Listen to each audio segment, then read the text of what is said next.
हमारी दुनिया कितनी खूबसूरत लगती है, लेकिन इस दुनिया में सब अपनी रोज की जिंदगी में बिजी रहते हैं। पर क्या आपने कभी ये सोचा है कि हमारी धरती पिछले करोड़ों सालों से अनेकों प्रकार के जीवों के जीवन का आधार बनी हुई है। इनमें से कुछ जीव धरती पर रहते हैं तो कुछ पानी में, और तो और इन सबका जीवन जीने का तरीका भी एक दूसरे से बहुत ज्यादा अलग होता है। लेकिन इन सभी बातों के बावजूद भी ये सभी जीव एक ही साथ इस धरती पर अपना जीवन बड़ी खुशी से बिता रहे हैं। लेकिन क्या आपने कभी ऐसा सोचा है कि जिस ब्रह्मांड में हमारी ये खूबसूरत पृथ्वी मौजूद है, आखिर उसकी शुरुआत कैसे और कब हुई, और जिस भी घटना से हुई उस घटना से पहले आखिर स्पेस में क्या था। हम जब भी इस ब्रह्मांड के बारे में बात करते हैं तो इसमें ऐसे हजारों लाखों रहस्य छुपे हुए हैं जिनके बारे में बात की जा सकती है। साथ ही हजारों लाखों ऐसे टॉपिक्स भी हैं जिन पर चर्चा की जा सकती है। लेकिन एक ऐसा सवाल जो कि सबसे ज्यादा कॉमन और क्यूरियस है, जो सबके दिमाग में कभी ना कभी किसी न किसी वक्त पर जरूर आया होगा, और वो है कि आखिर इस ब्रह्मांड की उत्पत्ति कैसे हुई। जैसा कि हम सब जानते हैं कि हर एक चीज की शुरुआत कभी ना कभी किसी एक पॉइंट से होती है, तो इस यूनिवर्स की शुरुआत किस पॉइंट से हुई थी। लेकिन ब्रह्मांड की शुरुआत कैसे हुई ये एक रहस्य बना हुआ है जिसे वैज्ञानिक अभी तक नहीं सुलझा पाए हैं। लेकिन इससे रिलेटेड बहुत सी थ्योरीज दी गई हैं, लेकिन आज तक कोई भी ऐसी थ्योरी नहीं है जिसे हम 100% सही बोल सके कि ये थ्योरी 100% सही है। लेकिन फिर भी कुछ ऐसी थ्योरीज हैं जो अपने अलग अलग प्रिंसिपल्स और दूसरों से बेहतर होने के कारण स्वीकार की जाती हैं, जैसे कि big bang theory, steady state theory, observating universe theory और स्ट्रिंग थ्योरी।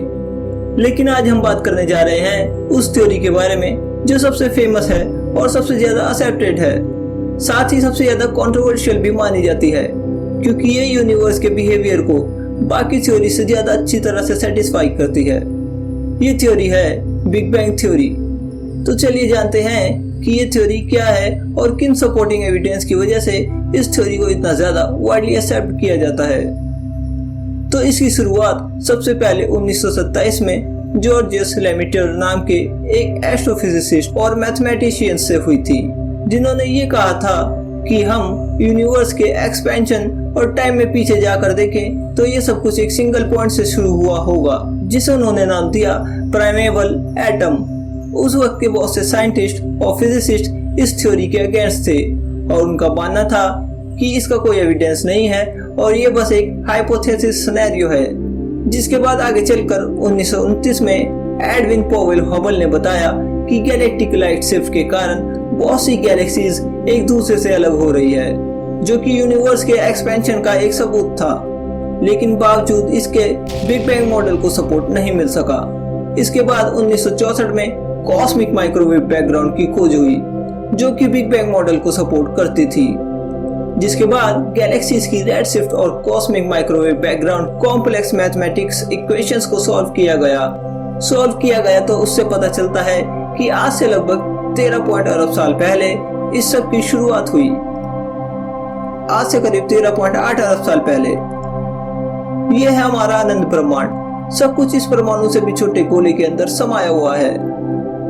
इस ब्रह्मांड में जो भी घटना घटने वाली है सब इसमें मौजूद है।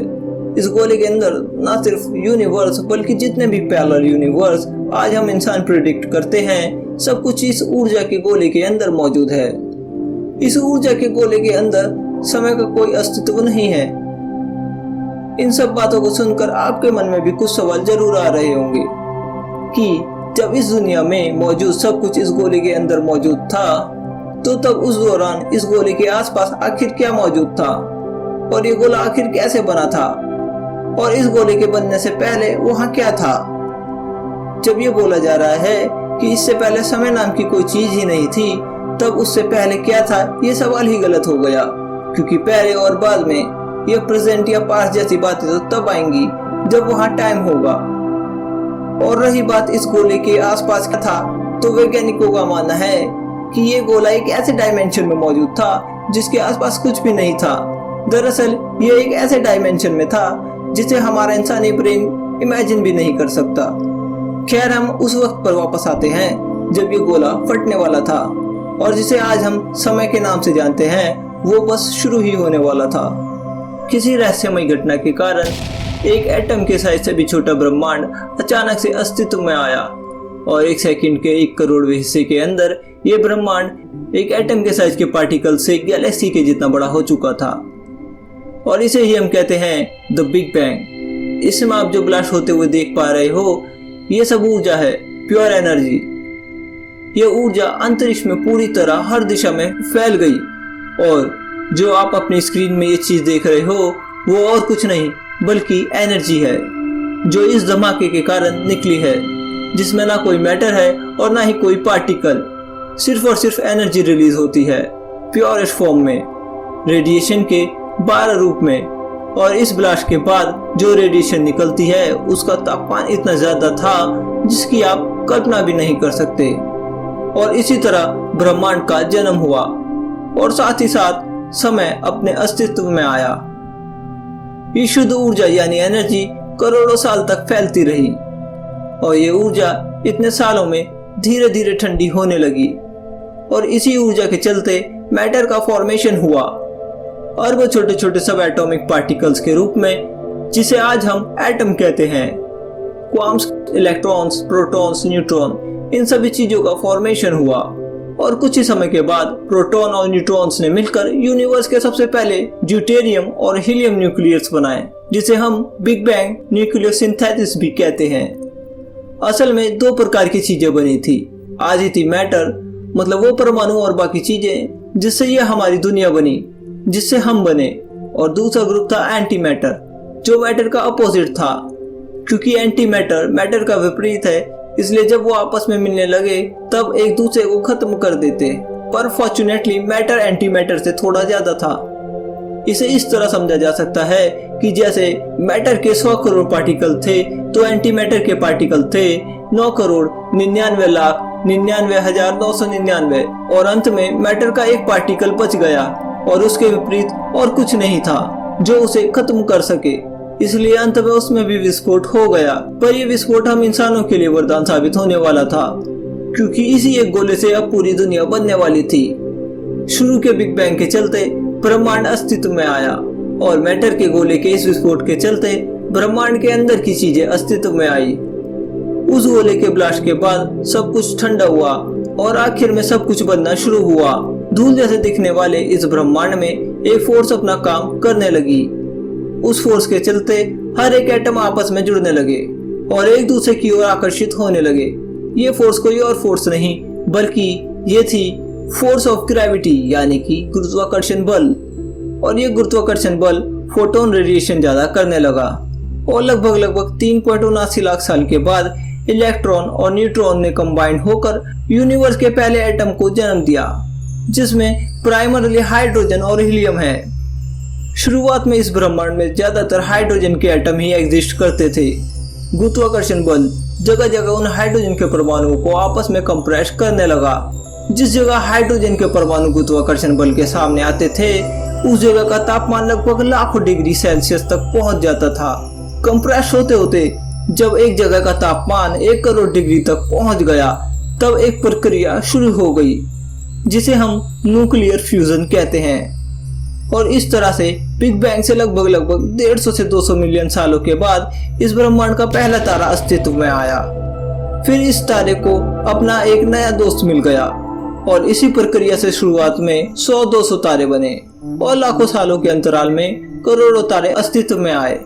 जी हाँ, यही वो तारे हैं जिन्हें आप रात को आसमान में देखते हैं, जो कि ब्रह्मांड की शुरुआत में इसी तरह बने थे। और उन शुरुआती तारों के फटने पर उनके द्वारा अंतरिक्ष में फैले तत्वों से बने नई पीढ़ी के तारे और ग्रह, उपग्रह, धूमकेतु और क्षुद्र ग्रह और कुछ इलेक्ट्रिक मॉन्स्टर भी बने, जिन्हें हम न्यूट्रॉन स्टार्स और ब्लैक होल कहते हैं। और बाकी न्यूट्रॉन स्टार्स के क्लस्टर भी बने, जिन्हें हम गैलेक्सीज के नाम से जानते हैं। धीरे धीरे ये तारे गुरुत्वाकर्षण बल के चलते एक दूसरे की ओर आकर्षित होने लगे और अरबों तारों का समूह इस ब्रह्मांड में दिखने लगा और अलग अलग शेप और साइज के ग्रुप का फॉर्मेशन हुआ।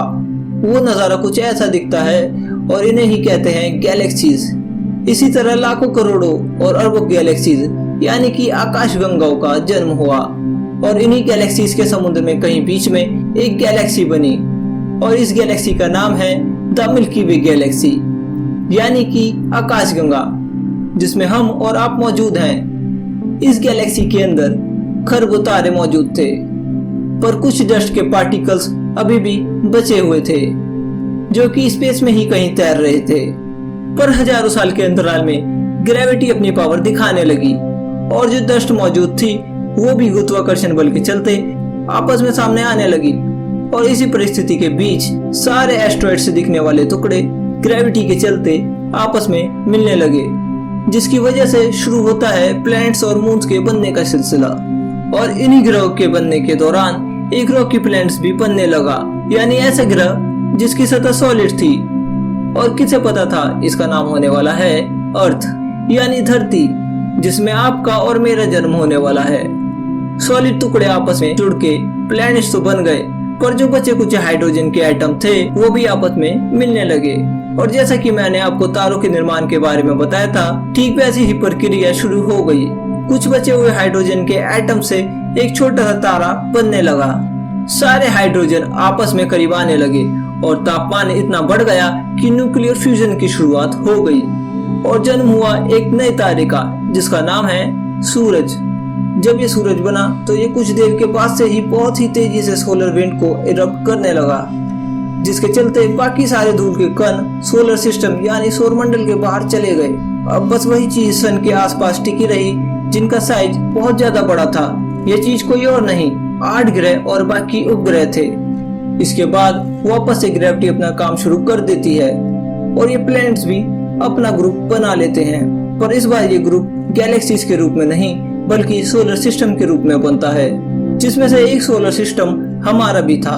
और सौर मंडल वैसा दिखने लगता है जैसा कि वो अब दिखाई देता है। सोलर सिस्टम के बाहरी तरफ बहुत सारे गैस के प्लैनेट्स बन चुके थे, जैसे कि जुपिटर यानी बृहस्पति, सैटर्न यानी कि शनि ग्रह, यूरेनस यानी कि अरुण ग्रह और नेपच्यून यानी कि वरुण ग्रह। और सोलर सिस्टम के अंदर की तरफ इन रॉकी प्लैनेट्स का जन्म हो गया, यानी ठोस सतह वाले ग्रह, जैसे कि मर्क्यूरी यानी बुध ग्रह, वीनस यानी कि शुक्र ग्रह, मार्स यानी कि मंगल ग्रह और आखिर में हमारी प्यारी सी धरती, जिसमें कुल मिलाकर टोटल 8 प्लैनेट्स थे।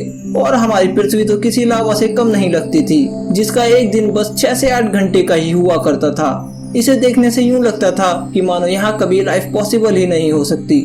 लेकिन आखिरकार इस लावा वाली पृथ्वी पर धरती और पानी कैसे आया और लाइफ की शुरुआत कैसे हुई, ये हम जानेंगे वीडियो के अगले पार्ट में। और वीडियो के अंत में मैं आपको एक बहुत ही इंटरेस्टिंग बात बताना चाहता हूँ। ये जो हमारा ऑब्जर्वेबल यूनिवर्स है, इसमें दिखाई देने वाला सारा मास और एनर्जी इस यूनिवर्स का सिर्फ 4% है, जबकि बाकी का 26% डार्क मैटर और 70% डार्क एनर्जी है।